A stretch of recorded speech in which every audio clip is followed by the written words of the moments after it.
Now the stage was set for the dinosaurs to reign for over 200 million years. They had the entire planet to themselves. T-Rexes were running through the jungles and hunting prey. Diplodocus were eating leaves from the tallest trees, and they were dominating.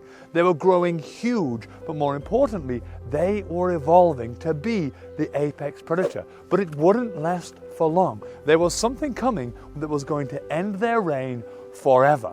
On top of that, the Earth was changing. Pangaea was separating due to volcanic eruptions and magma bubbling from the Earth's mantle, and new land masses were being formed. Land masses just like the Himalayas. And while the Himalayas may only seem like a mountain range, they had a significant role to play in the way the climate works, driving air higher and cooling it, and also dragging carbon and capturing it and dumping it at the bottom of the ocean. And this caused the Earth to get a lot colder, which took us into an ice age.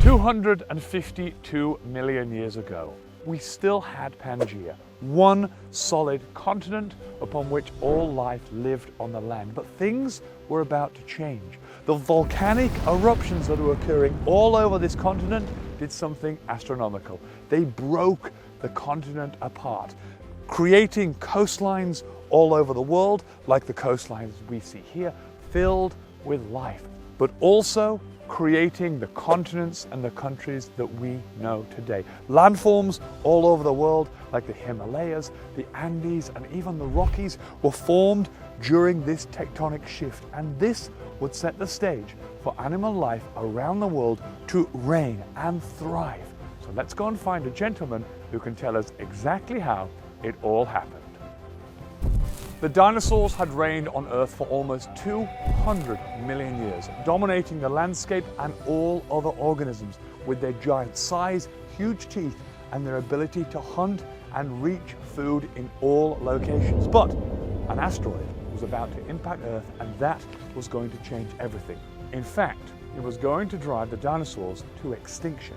But not all was lost. And we're with Marcos, who's going to tell us more about the Cenozoic Era. Marcos, how are you? Hey Gavin, excellent.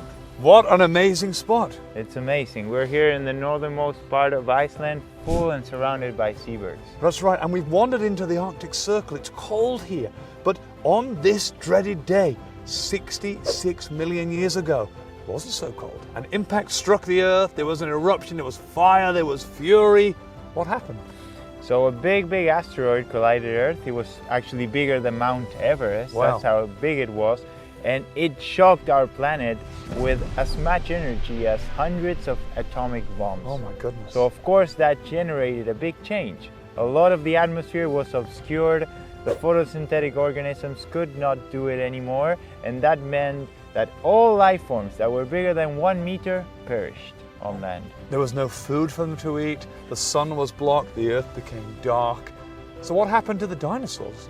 So the dinosaurs, unfortunately, even though they reigned our planet 200 million years, they went extinct, most of them. Some of them, as we will see, they evolved into something completely different. Right. But some creatures survived. Right, and those creatures were mammals. Some of these mammals that were just hiding in little caves, they were hiding in different burrows, they were able to just go outside and start radiating and adapting. Now that these big dinosaurs were not around anymore, they were just able to colonize different environments. Right, so these became the apex predators. They had the whole world to themselves. They poked their head out of their burrows like the dinosaurs have gone. I have the whole world to myself. Exactly. Now, it wasn't just the mammals that thrived, was it? We have a puffin colony here, in fact, one of the largest puffin colonies in the world.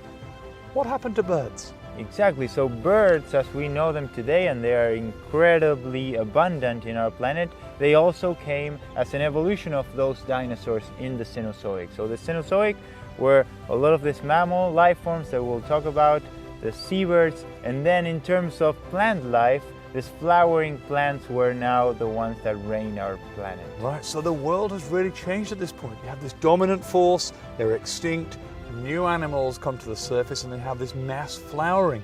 Now, did anything happen to the atmosphere? What was happening? Because in the Mesozoic era, the world was hot. A little bit too hot, maybe. What's happening now? So now progressively we come from this hot era of our planet, and in the beginning of the Cenozoic, it was still very warm. It was still very hot. Even places like Greenland, that we know today as being frozen, was still green, was still full of trees.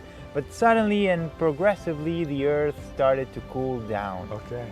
So the ice ages and the glacier ages as we know them, they are a pretty recent period of time, but progressively our planet cooled down. And Pangaea had separated. It was splitting apart, it was moving quite rapidly, and new land masses were appearing, new landforms. What were some of these most significant ones that we know still today? Yeah, so in the Cenozoic, starting 65 million years ago, Earth started to look a little bit more like what we know it today. So America was split apart from Eurasia and Africa. Some of these continents that we know today were starting to shape and be placed where we were, but still a few changes needed to happen. For example, the Himalayan mountains, that was an occurrence from the Cenozoic, where India collided with Eurasia, forming this massive mountain chain that we know today is the highest mountains of our planet. Wow. Another big difference is Antarctica, that now it's isolated around the South Pole. That got isolated also in the Cenozoic, detaching itself from South America and from Australia. Wow, so amazing. those are all changes that happened during the Cenozoic. What an amazing era. We have the dinosaurs reigning, they become extinct, and then we have a new reign of mammals and birds, just like the birds we can see here today.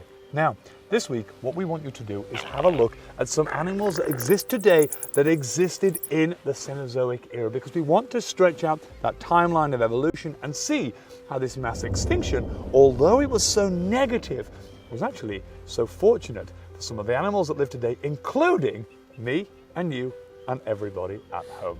Marcos, it has been amazing. See you all next week.